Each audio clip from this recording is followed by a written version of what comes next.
Bom dia, quinto ano. Vamos para mais uma aula de História. Hoje nós vamos falar sobre o Brasil republicano. Mas antes de entrar aí na nossa aula de hoje, vamos relembrar o que nós vimos na aula anterior. Na aula anterior, nós falamos sobre a crise do Império, o fim da monarquia. Vimos que o exército estava descontente com o governo de Dom Pedro II. Então, Marechal Deodoro da Fonseca, junto com um pequeno grupo de militares, foi até o palácio e aplicou um golpe de Estado para derrubar a monarquia. Então, a partir daí, o Brasil deixa de ser uma monarquia e passa a ser uma república. Então, com a proclamação da República, 15 de novembro de 1889, o Brasil deixa de ser uma monarquia e passa a ser uma república. Então, vamos ler esse primeiro parágrafo aí. O Brasil republicano.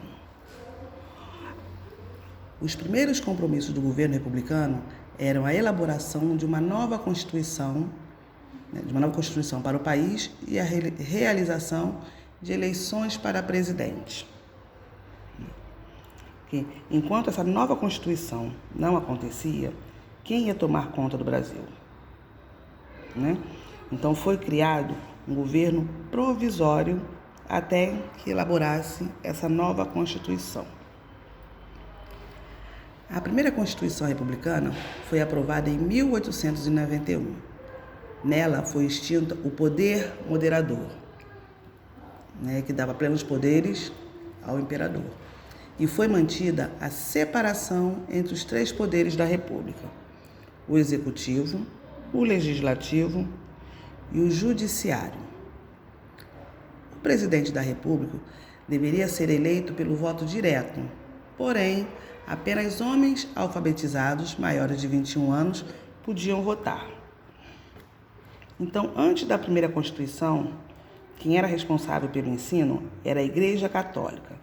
Mas após a Constituição, houve uma separação entre o Estado e a Igreja. Então, a partir daí, o Estado passou a assumir esse papel, começando a criar as escolas públicas. Então, agora nós vamos ver aí o predomínio de São Paulo e Minas Gerais. O período de cerca de 35 anos após a proclamação da República é chamado Primeira República. Nesse período, vigorou a chamada política do café com leite, que consistia em uma aliança entre os estados de São Paulo e de Minas Gerais para dominar a política brasileira. Desta maneira, a dominação política desses estados garantia que o governo federal concedesse privilégios aos cafeicultores sem levar em conta outros grupos. Ou seja, durante o período republicano, diversos presidentes mineiros e paulistas se alternavam no poder e não deixando os outros estados que participassem desse governo. E o que foi essa política do café com leite? Durante essa Primeira República, São Paulo era o maior produtor de café do país e Minas Gerais era um grande produtor de café e de laticínios. Por isso, essa aliança entre os dois estados ficou conhecida como política do café com leite. Aí nós temos aí essa charge, representando o estado do Sergipe, que no caso aqui é o menorzinho, pedindo aos estados de São Paulo e Minas Gerais, nós podemos dizer que são esses dois grandões, que eles que governavam, não davam chance para outros estados governarem, para participar do governo. Então, nós já vimos que, a partir dessa passagem, que Minas Gerais e São Paulo, eles dominavam, eles revezavam esse governo, aí não deixando outros estados participarem.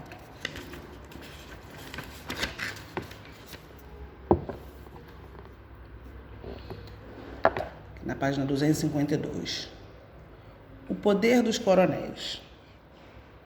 Durante a Primeira República, os grandes proprietários rurais, também conhecidos como coronéis, exerciam um forte domínio sobre a política local. Os coronéis controlavam a população principalmente por meio da violência. Eles mantinham à sua disposição muitos homens armados, chamados jagunços. E esses jagunços perseguiam e intimidavam quem não acatasse as ordens dos coronéis. Além disso, os coronéis faziam favores às pessoas mais pobres e também as ameaçavam para conseguir sua obediência. O coronel, ele era um proprietário de terras, e era a figura-chave no processo do controle desse voto da população rural. Ele era temido e respeitado. A influência e o poder político do coronel aumentava na medida que conseguisse assegurar o voto dos eleitores para seus candidatos, por meio da violência e da troca de favores. Nós temos aqui também o voto cabresto. Com o objetivo de se manter no poder, os políticos da Primeira República faziam alianças com os coronéis. Nesse período, o voto no Brasil não era secreto. Em razão disso, os eleitores geralmente sofriam pressões para votar nos candidatos indicados pelos coronéis. Esse tipo de prática ficou conhecido como voto do cabresto. Aí nós temos aí essa imagem, que aqui temos uma mulher, um político e um eleitor. A mulher, ela representa aí a soberania do povo. O homem, representando o político, e atrás dele, sendo conduzido um personagem cujo corpo é de um ser humano, mas, na verdade, ele é um burro. Então, o que seria esse voto cabresto? Que os coronéis, eles faziam com que, através da violência e das ameaças, eles faziam com que o povo votasse apenas em seu candidato, não deixando o povo escolher por conta própria. Eles teriam que votar no candidato em que o coronel indicava, vamos dizer assim. E com isso, o coronel era mais respeitado e a influência e o poder político do coronel aumentava cada vez mais. Então, quanto mais ele conseguia fazer com que o povo votasse no candidato dele, mais aumentava o respeito e a influência contra nos poderes políticos. Então, essa foi a nossa aula de história de hoje. Tchauzinho e até a próxima aula.